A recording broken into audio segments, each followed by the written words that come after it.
Hi friends, గోవాకి వచ్చినాం, room తీసుకున్నాం. ఇదే మా రూము. ఇది రూము, ఇది బెడ్రూము. బెడ్రూమ్లో ఆల్రెడీ సిట్టింగ్ స్టార్ట్ చేసినాం. ఇప్పటికైతే ఆమ్లెట్లు వేసిన, నేనే చేసిన. బాటిల్ తీసుకున్నాం. బాటిల్ మీకు నేను ఒక రెసిపీ చేసిన ఫ్రెండ్స్, చూపిస్తా. ఎంతో కష్టపడి ఫ్రిడ్జ్లో 5 లీటర్ వాటర్ బాటిల్ కూరగాయలు పెట్టుకున్నాం. ఇక్కడ ఫుడ్ కాస్ట్ కొంచెం ఎక్కువ.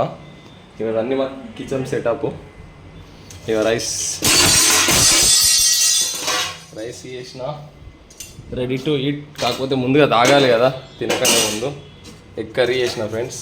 ఇక ఎగ్ కర్రీ. ఓకే ఫ్రెండ్స్, తర్వాత క్యాసినో ఆర్ బీచ్కి పోయినాక మళ్ళీ అప్డేట్ ఇస్తా. Bye friends. మరనే చెప్తాను బాయ్ ఫ్రెండ్స్ అన్న బాయ్ ఫ్రెండ్స్ అన్న bye friends bye friends bye friends. మేము ఇంకా తాగాలి.